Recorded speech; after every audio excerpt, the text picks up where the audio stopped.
Welcome to the Real Estate Investing School podcast. I am your host, Joe Jensen, and our guest today is none other than Ashley Kerr. Now, Ashley purchased her first rental property back in 2014, and since then has grown her buy and hold portfolio to over 30 units. She's done over 50 deals altogether. She hasn't held everything, but she's done a lot. She has experience in both residential and commercial properties. She accredits much of her success to the use of partners on several real estate deals and creative financing. She's obviously, if you haven't heard, she's the co-host of the Bigger Pockets Real Estate Rookie podcast. When she isn't investing or behind the mic, she's raising 3 boys on a dairy farm in rural Buffalo, New York. Well, welcome to the show, Ashley.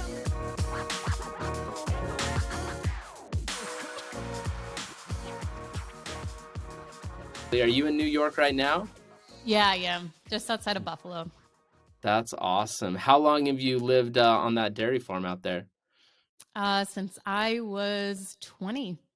Okay, awesome. So you've been there at least a year or two, right? Yeah, let's say a little over 10 years. There you go. Just something over that. That's awesome. Well, that's super cool. I love that. I know you've kind of done a lot of folks being able to work remotely and be able to, be a mom and travel and do the events and the things you want to do, which is something that's really cool that not everybody associates necessarily with real estate investing. Sometimes they think it's very hands-on. You have to be on the ground and swinging a hammer or meeting with lenders, inside banks, and you've been able to do quite a bit remotely. Is that right? Yeah, so I definitely wasn't always good at doing things remotely. The first big rehab I had, and it was probably maybe my 8th deal where I was like, okay, I'm ready to jump in, get messy with doing something at a larger scale. And it was actually a 4-unit. It was a mixed use commercial building, 2 residential, 2 commercial. And I had partnered with this guy on a couple other deals, and he knew construction, knew how to do a rehab. So we partnered on this deal, and it was us doing almost all the labor. We hired an electrician to do the electrical work, and we pretty much did everything else in that property.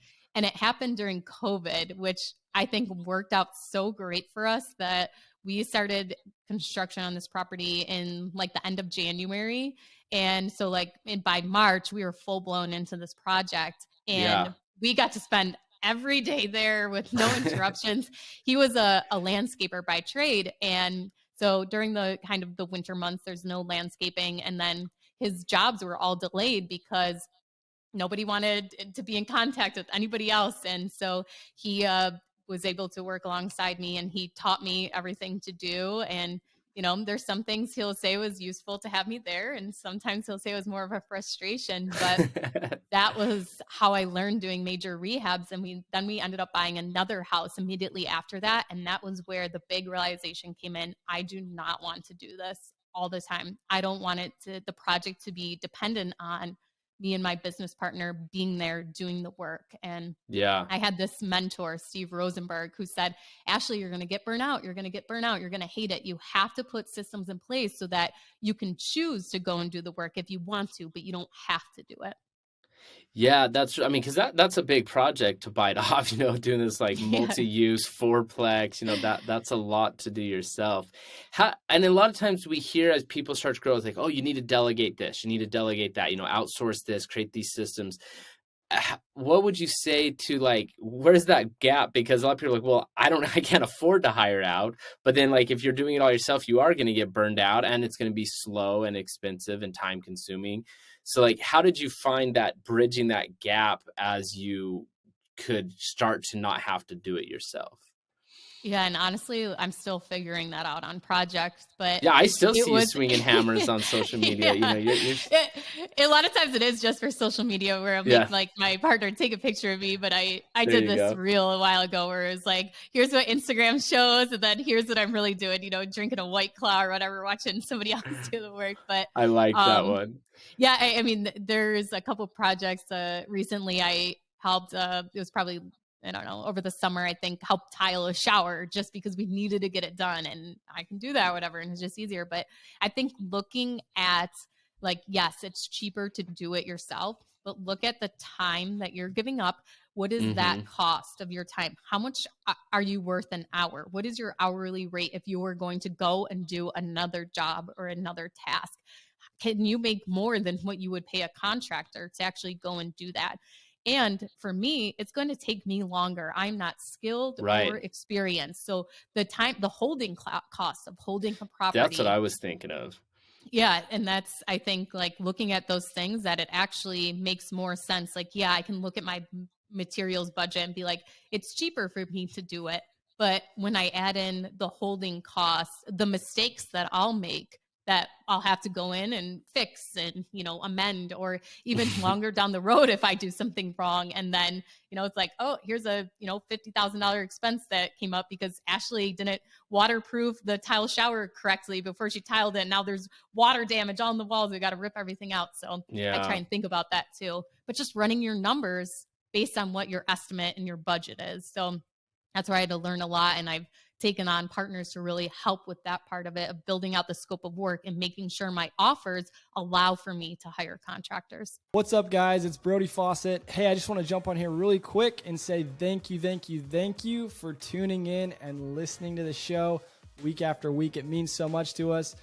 Real quick, if you are getting value out of this, please go ahead and leave us a review, and feel free to share this with anyone who else you think might receive some value. And if you feel like you could benefit from working with us directly through a one-on-one coach like Joe, or through our trainings and online program, head on over to realestateinvestingschool.com, where you can schedule a free one-on-one strategy call and dive in to see if Real Estate Investing School will add some value for you. Yeah, when you hit a big thing is like the holding costs. I mean, what you're talking about is like if you could do it, but it takes you 4 months because you're, juggling your other life and your kids, and you're slower and you're not a professional, you don't have all the perfect tools, and you could hire someone else that can get it done in 1 month. It's like you have 2 months less of holding costs where you're having to cover the mortgage and the insurance and all these expenses. Plus, if you get it filled sooner, you have 2 more months of income coming in, because they're actually rented out that much sooner. So it's like, even if it was break even or even cost a little more, if it's done that much sooner, now you also have 2 more months of bandwidth that you could go focus on doing other things. And that's a big thing too, is that like having more time to do other stuff that's actually going to earn you more money. Yeah, because some people might sit there like, well, I mean, I actually don't make more than my contractor, so I don't know if it'd be worth it for me yet. But it's like, it still might be if you can get it done quicker and move on to the next piece.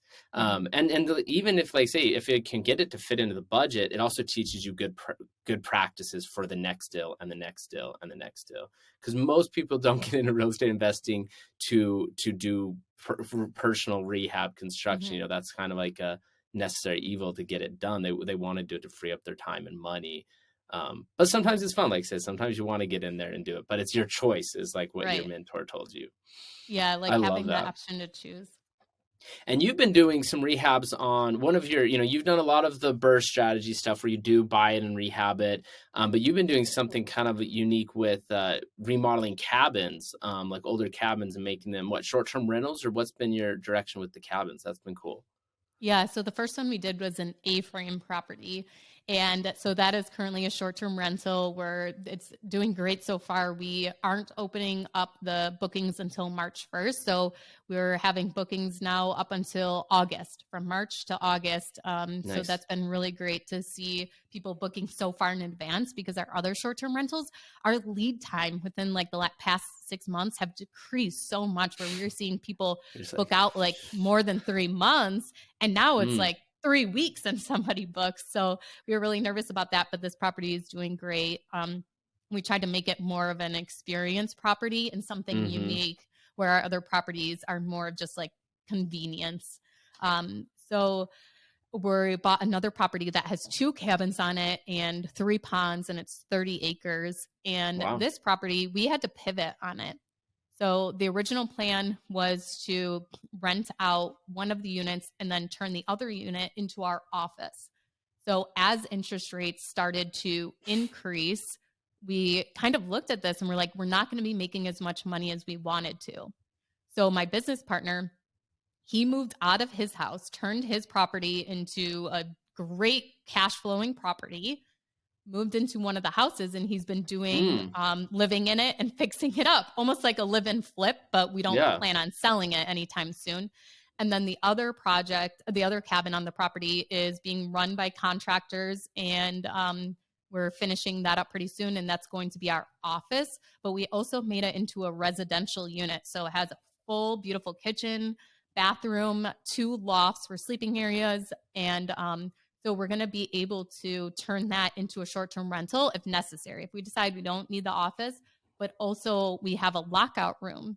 So if we decide that we want to, in the meantime, like he's gone from the property for 2 weeks or something like that, and just we list it, throw it on Airbnb for those 2 weeks only, or certain rands of time, so that we can kind of supplement income if we need to on that property. So doing that, having him move in his primary residence, and then turning that property into our office / short-term rental if necessary, gave us so many more options. And now that it's his primary residence, we're able to get nice long-term 30-year fixed interest rate, low interest rate on that property.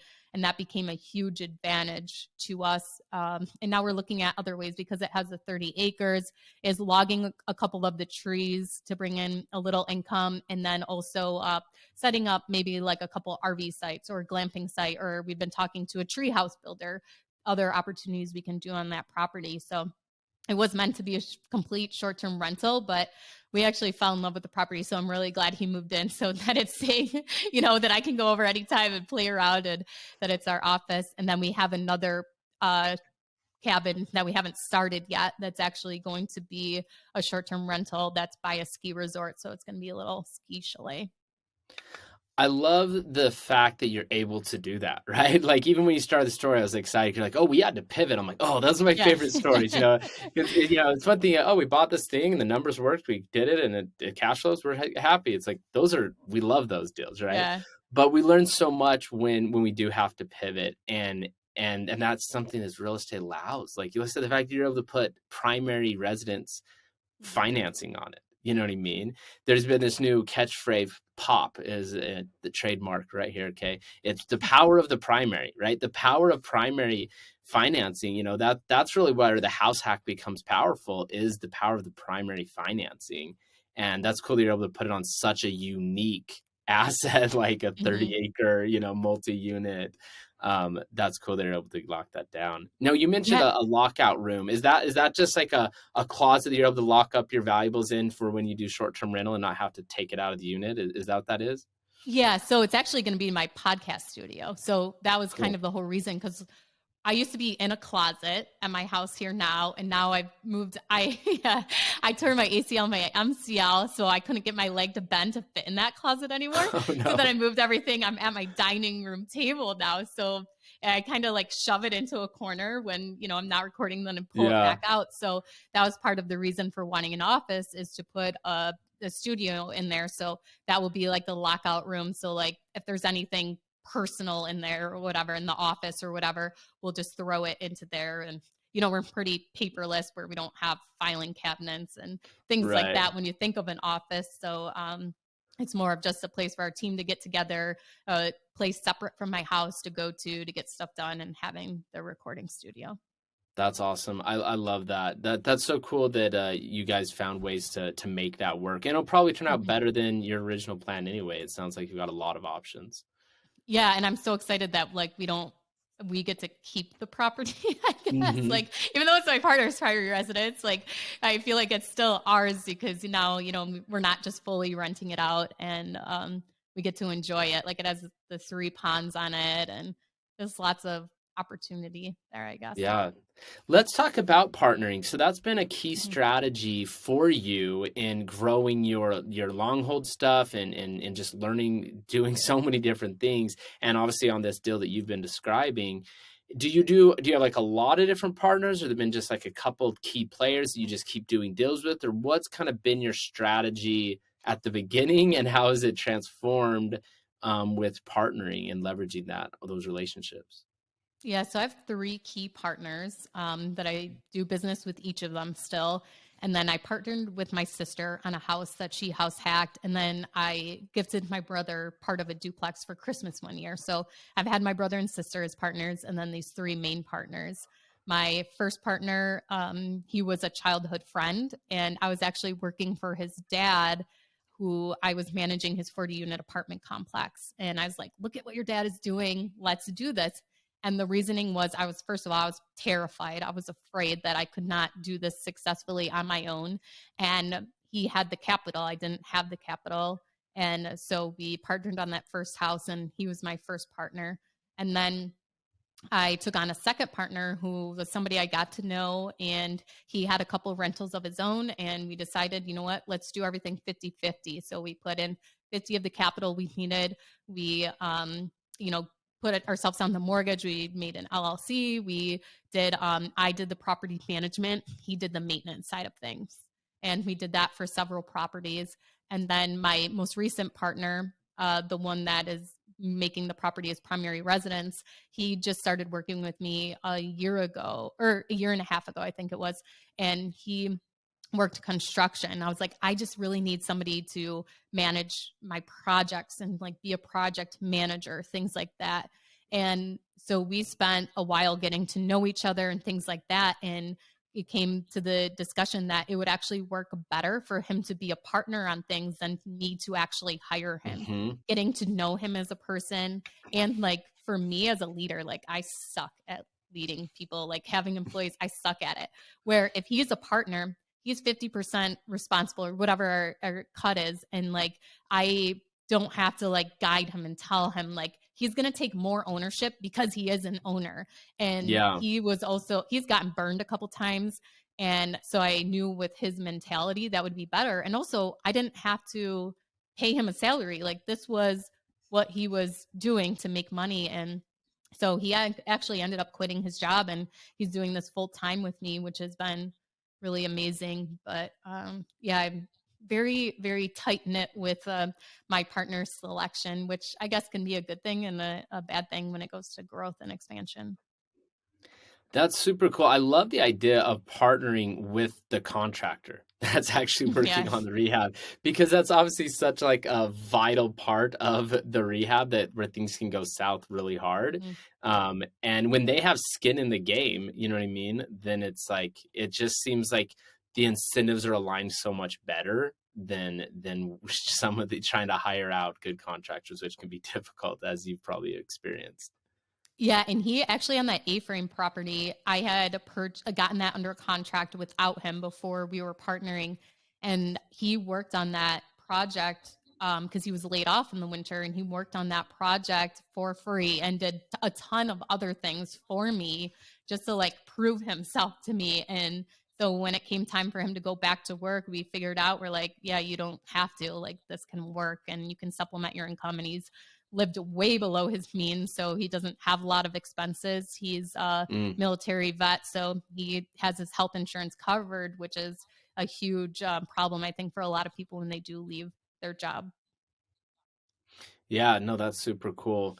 So tell me a little bit, if you don't mind, going into how you've structured some of these deals. Because one thing we always talk about with like partner deals is, usually you want somebody to have a strength you don't have. Like I said, oh, Mhm. they're the contractor, I need that. Like, you mentioned one deal where you kind of both brought, equal to the table. Like, how have you structured different deals, and what have you seen has been like the best fit for you? Yeah, so the first deal that I did, I've never structured that again, and it's how we structured the first couple ones. But I would do it again if I was starting over to kind of prove myself and give a track record, because I think Mm, the way this was set up, it had more security to my partner who was entrusting me with his money. So it was a $70,000 duplex we were buying. I had this limited mindset. You can only buy investment properties in cash, and so he had that saved. So we used his money, and how we set it up, we were 50-50. So he was getting 50% equity in the property and 50% of the cash flow. For the 70,000 he put into the property, we basically made him the bank, and he was holding the mortgage on the property. So we set up an amortization schedule over 15 years at 5.5%, and he was receiving a monthly payment for that every single month of the mm. principal and interest. Okay, so he was making 50% equity plus making 50% cash flow and getting paid back on the note as the bank. Yeah, so now I'm very confident in my skills and ability where I would not do that a deal again, but Yeah, it like made him feel so much better about giving me that money and trusting me. He didn't know anything about real estate investing. sure. He walked the property with me and I was the one telling him like, I know this market because I manage your dad's stuff here. Like, this is what we can do. And just like putting full faith in me. And I think the fact that he was getting that money back, had the lien on the property and stuff like that made him feel a lot more confident Yeah, in that's me. a home run for him, right? Because normally it's Yeah. like, yeah, you bring the money, I do all the work, and maybe we'll split it. You know what I mean? But if they get all that and they get their money back and don't have to do the work. But like say, I love how you said, but if I was starting over, I'll do what I need to do to build my track record, to have more experience, and do what needs to be done. So how has that adjusted? Like more recently, have you structured some of your partner deals? Yeah. So my second partner, I kind of talked about a little bit where we were 50-50 everything and it was just an equal split. But then when we bought that 4-unit building, which was my big rehab, he was the partner that I took on that new construction. And I had found the deal and I also funded the deal. Mm, And we also knew that I knew more about what we should be doing it, but we were also starting a liquor store in that building too. So we decided that we would start a new LLC that wasn't 50-50 and it was 60-40. So 60% for me, 40% for him. And since I was funding the deal and I had found the deal, that's why I was getting a larger percentage. And I wasn't paying myself back any interest or anything like that. I want to get paid back until we refinance. And then he was doing the physical labor with me helping too. So I was also giving a lot of time, even if I wasn't super useful at times. So we structured it that way. But then also we did the liquor store too as 60-40 split too in that same building. So we learned that, you don't always have, once you find a partner, doesn't mean you're stuck in that partnership for every single deal. Like you can take mm-mm. it deal by deal. And then after that, we had bought another property too that I had found off market. And we did the same, the 60-40, because I did all the legwork to actually acquire the deal. That's cool. It sounds like a lot of your partners are very involved. These aren't just passive partners like, oh, here's my money, and then they just collect a check. Like they're showing up, they're swinging hammers, they're doing quite a bit My of work, first partner, he did nothing and he still doesn't right? do And he anything. got the best deal. Yeah. That's But how it he's also goes. my best one at giving me capital. Be like, here's some money. Go invest it for me. Let's go buy something. So can't Yeah. complain about that. Yeah. No, and that's what's cool. Like, these things can be structured so many different ways and with different partners. And how did you vet out, because some of them at first was like someone you knew and there was like Mhm. family or whatnot. Like, how do you vet out a stranger that wants to do a partner deal? Like, what kind of things are you looking for to decide, like, do I want to be in bed with this person for this Mhm. many years? Especially if you do long hold deals, it's like, that's a long-term relationship. How do you kind of vet that out? Yeah. So my first partner, childhood friend, I was working for his dad, like wasn't much vetting there. Yeah. The second partner, he was actually dating my first partner's sister. And he was also cousins with one of my best friends from high school. Nice. So there was some kind of relation there and Mhm. trustworthy, but it was over a year of us talking real estate before we actually partnered on our first deal. And I was going into a new market, and so I talked to him about that. And he ended up buying in that same exact market like a month later than me. And so like I'm like, okay, look it, you're trusting me, you're following my knowledge and I'm seeing what you're doing and we want to do the same things. And I watched that property as he acquired it, as he fixed it up, put tenants in place, things like that. And so it was a while before we actually partnered on that first deal. And then for my most recent partner, we met in June of 2021, and then we started talking like probably the fall of 2021 about him actually working there. And then that whole winter was when he worked for free and like really proved himself to me and that he was a valuable asset. And we also got to know each other. Like during that winter, we Yeah. were together every single day, going to properties. Or I also tore my ACL and MCL during that time. And he was my driver. He would drive me to my Wow. doctor's appointments, drive me around everywhere. And so we got a lot of time to get to know each other and to kind of understand where we are at, and a lot of things aligned as to like on the same trajectory. But still, the thing is, it's deal by deal. It's not forever. Any property I buy, we're business partners, you know? Yeah. It's like having that like understanding and such clear communication going into the partnership as to like, this is what, you know, this is what I'm doing. If you want to be a part of it, these are my expectations. But I'm also very clear, like, these are my weaknesses. This is what I suck at. I don't want to talk to people. You're going to have to answer the phone if it rings. You're going to have to talk to contractors. Wait, isn't that like, literally what you do, is talk to people about real estate? Like, you're a podcast host. Like, I don't want to talk to people. I know, but it's like, I can talk to people about real estate investing if that's what they talk about. But as far as like, I get the worst decision fatigue. Like I make so many decisions a day that if there's anything that I can trust in somebody else and outsource and trust them to make that decision, I don't even want to hear about it. After it's been taken care of, come and tell me what happened, how you took care of it, and that it's taken care of. I still want to be aware of it, so I know these things, what's going on, and I still have my, you know, thumb on the pulse, but don't come and say, oh my God, this happened, blah, blah, blah, and like get me all worked up about it. You keep that energy to yourself. Yeah. Take care of it, because I trust you to make the right decision. So that's what's been super great about taking on my new business partner, because he's full time, where none of my other partners were like that. My other one still had his landscaping business, everything like that. So yeah. That's so cool. I love a couple of things about that. One, like we talked about before, it's like a lot of it is about preserving your bandwidth. You know what I mean? Like you said, you keep that energy there. Yeah. Like, you're not just doing it because you're better at it or it'll save time or money. It's like, it allows you to spend your energy on the things that you're good at. You know what I mean?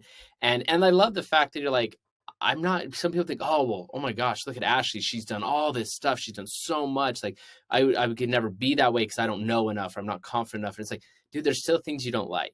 There's still things you're not good at. It's like, you don't need to be the best at everything. You know what I mean? It's like, you find ways to curb your weaknesses and bring in people to, you know, help where you need the help. And you're not even shy about that. I think that's awesome. Yeah, I recently gave my notice to my property management company, and I'm going a different direction. And I said, I'm going to be completely honest. I know part of this didn't work out because of me. And I know that I was probably a frustration to your team and things like that. And, you know, we're walking away, no hard feelings and things like that. But yeah, there is so much that I'm still learning, not even just about real estate, but just like how to communicate with people, or, you know, how to live through life generally.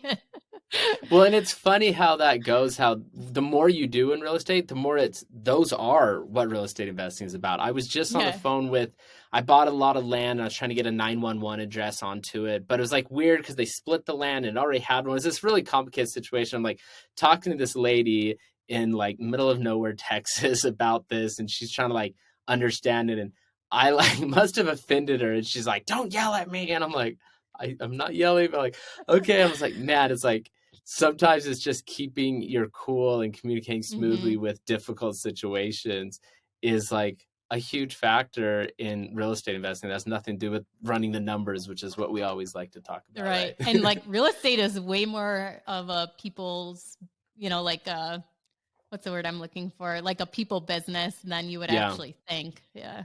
Especially the deeper and deeper you get into it, you know, when you're doing one or two little deals on your own, but the more you do and the more pieces there are to move, when you're rezoning, when you're building, when you're adding utilities, you know, there's just so many parts to the puzzle. But one thing I really like that you mentioned, I just want to hit on, is when you do a partner deal, it is not a forever deal for the rest of your life for every single thing you do in the future. You know, when you go start a business with somebody, you know, you go do a startup, but it's like you guys are in it for the long haul till you grow that business. And it's like, it's everybody's full focus and you are very much in it together.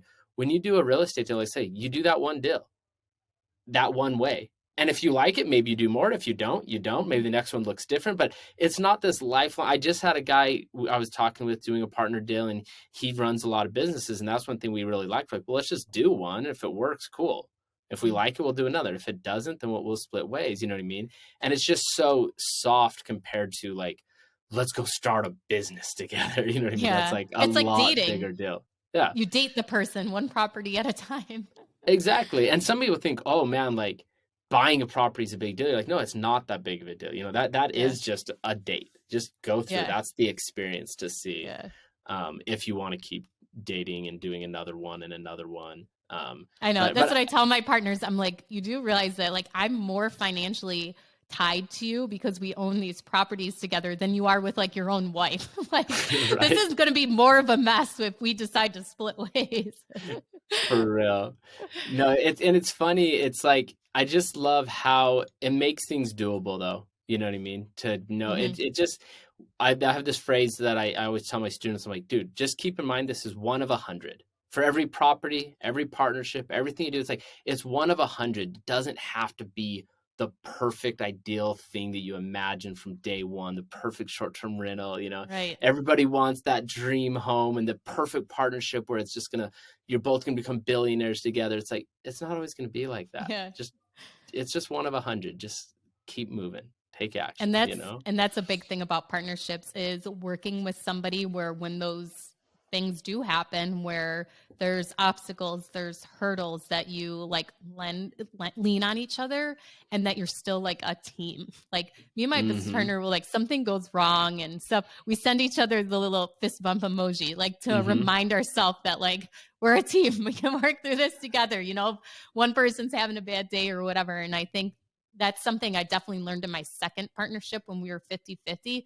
It worked so well because we didn't care if one of us had to pick up the slack of the other person. It wasn't like, oh, I'm doing way more than you and get mad at each other and things like that. Yeah, there was some months where I did more. There were some months he did more.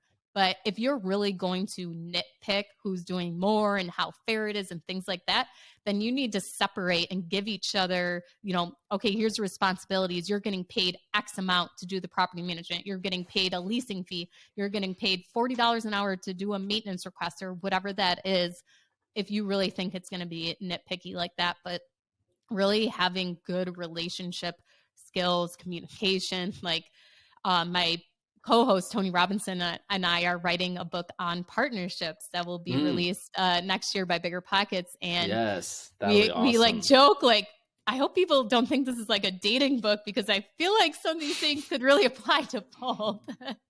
Right. Well, you know, it's true principles of working together, you know what I mean? And getting things done effectively and happily. That's super cool. And I think that's cool that your partnership did go like that, because I've heard a lot of them are not like that. Where it is very much like, dude, I did all the work and why did I even split that deal? Like, oh my goodness, you know.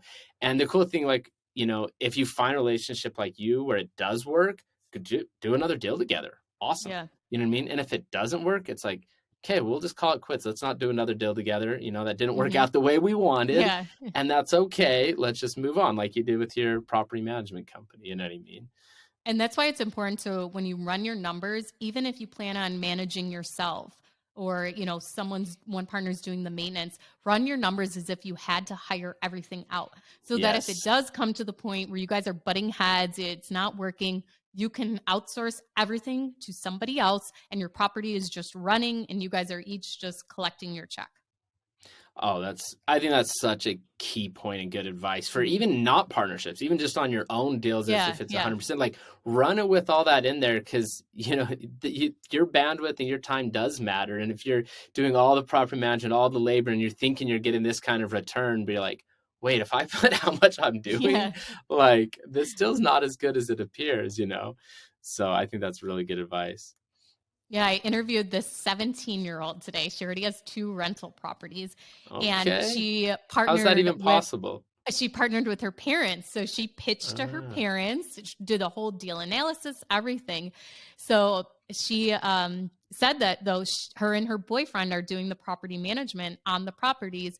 And since she's partnered with her parents, the LLC is actually paying her and her boyfriend a property management fee. So they ran it into their numbers before they did the deal, but it's being paid to them. And then if they ever decide, and actually they did decide to outsource, they did it for a couple months and she's like, it just wasn't for us.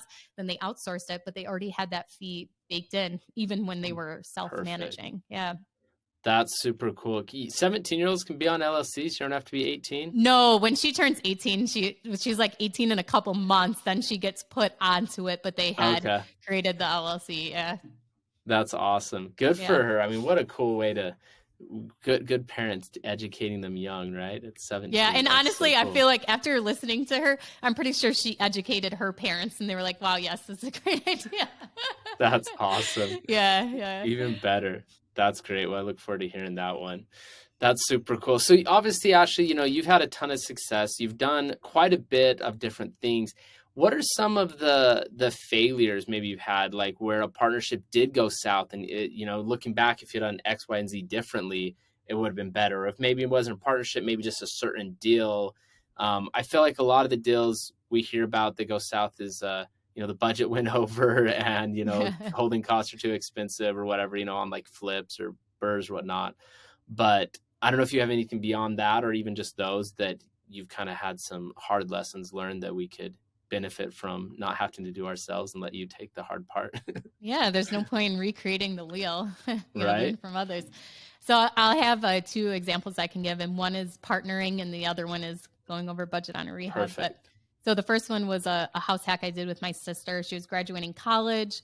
I was kind of at a stuck point as to how to get my next deal. So she got a job at a hospital, and it was a area that I already had one property, and I wanted another one there, but I would have had to bring 20% down, or I didn't even really know about asking people for private money then, things like that. So she could get a 3.5% FHA mortgage. So what I did was I gifted her the down payment and the closing cost. She went and got the FHA mortgage, and then we were both on the deed 50-50. So I wasn't on the mortgage, so it didn't affect my debt to income. And she didn't have to come up with any money for the down payment because I was gifting it to her. Yeah. She was going to live in it as a house hack. She lived in one unit and then rented out the other unit. So that worked out great. She got into a property. Perfect. She gets a free house. Yeah. So I got to live in there for low money up front than I would have had to pay. I'm not getting any cash flow from it because she's living in one unit. She pays $45 a month, I think, towards her mortgage payment, which is the insurance and property taxes too. And she could probably rent it for $850. So amazing. Great. So when she eventually moves out, it's kind of a long-term play for me. Then I'll get cash flow, but I'm building a ton of equity into this property. It's a great area for appreciation, the mortgage pay down. So long-term play. What we didn't figure out when we did this deal, and we didn't put into writing, and we didn't really discuss, it was all about the now. What happens when my sister moves out of the property? Are we splitting that cash flow 50-50? That was my assumption. That wasn't her assumption. Her assumption was that cash flow that she was getting from the unit she moved out of would go to pay for her next property, like basically pay her mortgage on her next property she moved out. Right. So that wasn't something that we put in writing and made clear. What happens if a major expense comes up that needs to be taken care of? So we had some roof issues right away that we hadn't written out any kind of plan or agreement as to okay, we're 50-50 owners, or because she's living there, she's taking care of the expense, things like that, because I had already put in the capital for the down payment, things. So my lesson learned on that is write down, long-term scenarios that can happen. Look at the long-term. Don't just get excited about the deal right now. Look at other situations that can come out. And that's going to be a big part of our partnership book is all these situations that can come up, exit strategies for them, and how to handle them now before they come up and you don't know what to do. So that was definitely a big learning experience. So my sister still lives in the property, so we haven't had to figure out anything really yet as to what happens. We didn't even figure out what happens when we sell the property. Is she just paying me back my money? Or are we both getting, 50% of the profit and my money back and what she's paid into the mortgage? We didn't figure any of that out. And So I think that was one big learning experience. And I'm thankful it's my sister that I had this learning experience with and not, some random partner, I guess. But yeah, that was a Yeah, big mistake I made. that's huge. I think that's really cool. And so many times people are like, oh, well, we're friends, we're family. We don't need like a contract.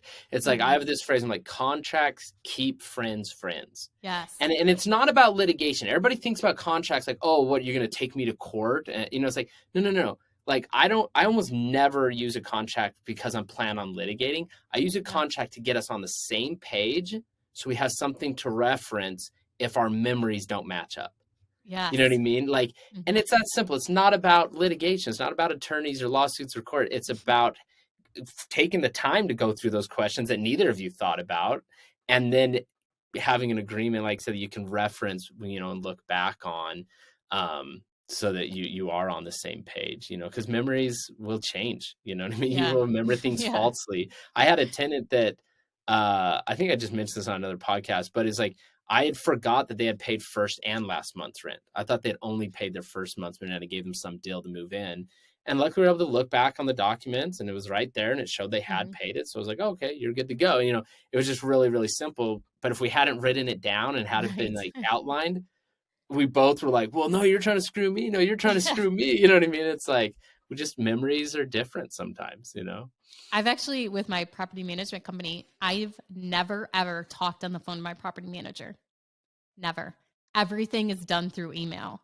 So I can reference every single conversation we've ever had, and it has become more useful. And not because like things are going horribly wrong or they're trying to screw me over or anything like that. It's the same thing. Like they're managing thousands of units.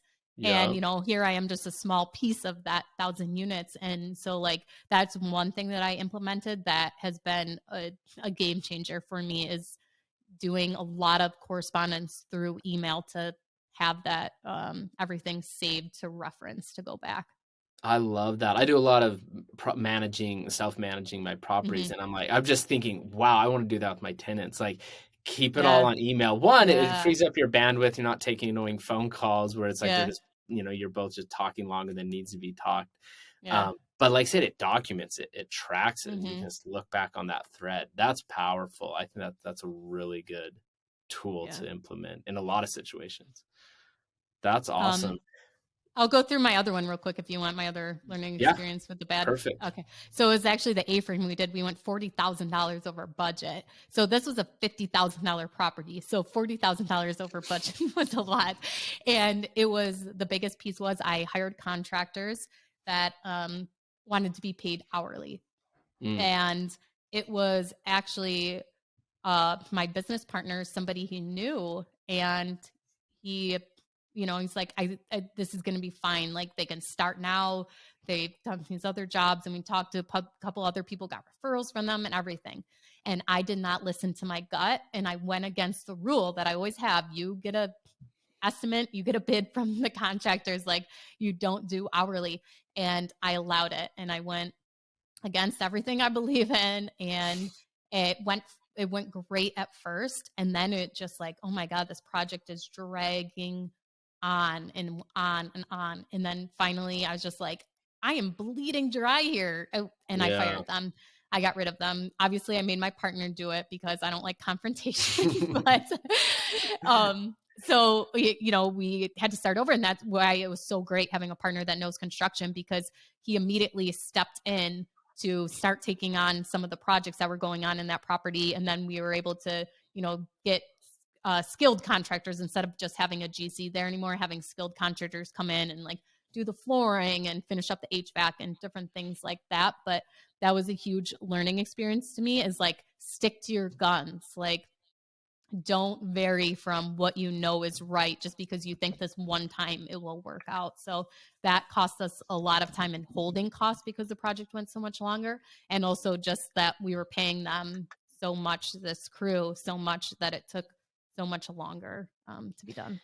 Yeah, and I hear that, I just think about like when the incentives aren't aligned, it just causes issues, because like they were literally incentivized to drag their feet, drag and all that. It's like, wait, so if I go slower and do a worse job, I'm employed for even longer and make more money? Like, and even if it's just subconscious, you know what I mean? It's not like everybody's Mhm. consciously thinking, how can I screw over Ashley? You know what I mean? It's like, Right. Yeah. but it's just subconscious. Like there's not a lot of drive to push through Right. if you get paid more to not, you know what I mean? And one of the selling points was that they were ready to start right away. And that was a big lesson learned to me is I would have rathered, and that's actually what we're doing on our other cabin right now. The ski one is we're waiting until our contractor is ready rather than rush, try and get somebody in that we don't know how good of a job they do. We're going to wait to get our contractor in because like obviously that didn't work out last time. So sometimes it's worth baking into the numbers those holding costs to wait for your contractor. Yeah. Well, especially like say when you take the foresight to plan it into the deal, then Yeah. it's like it's okay. You know what I mean? And that's why you don't want to cut things too tight. Well, anyway, we could talk forever. We do need to let you go eventually.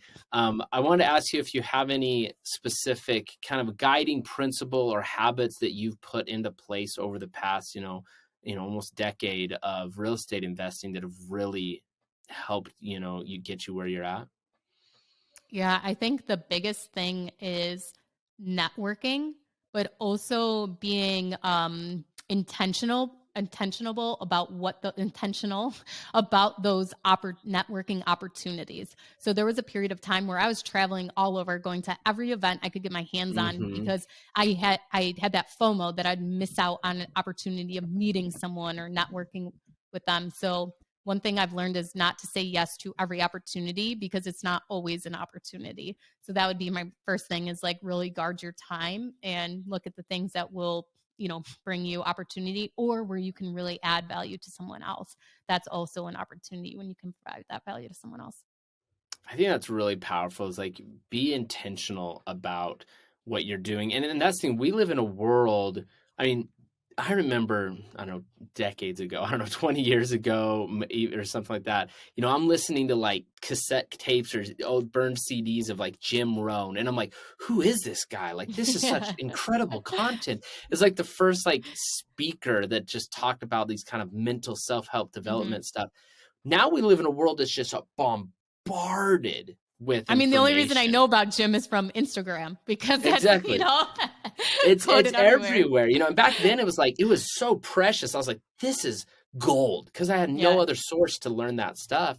Yeah. And nowadays, like you said, it's like you need to be intentional about the books you read, the podcasts you Mm-hmm. listen to, the network events you go to, who you spend your time with, because there is so much trying to take your attention that Yeah. if you give it to all you can, when back in the day where you could listen to everything you could get your hands on, read every book you could get your hands on, like you can't do that anymore. There's not enough time. You got to be careful and be choosy. That's awesome. Well, sweet.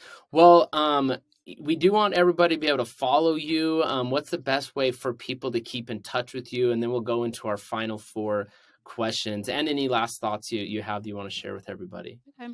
The best way is on Instagram at Wealth from Rentals. That's where I kind of share my journey. And then also on Bigger Pockets, it's just my name, Ashley Kerr, my profile. And yeah, those are the 2 best ways. And then I also wrote a book called Real Estate Rookie, 90 Days to Your First Investment, which just came out last month. So you can find that on the Bigger Pockets bookstore, Amazon, Barnes & Noble. That's awesome. Yeah, everybody go check that out. I love your stuff. I love your contact. I think of you as Wealth from Rentals. Like that's the name in my head when I see your Yeah. face, And I'm like, oh yeah, her name's Ashley. I was like, but yeah, that's awesome. Well, sweet. Well, this has been super exciting. I do highly recommend everybody to check out your content from the podcast to the book, everything like that. But we'll bust into the final 4 and we'll let you get back to momming. I see your kid Yeah. walking around behind you. I love it. Seen you Yeah. waving to them occasionally.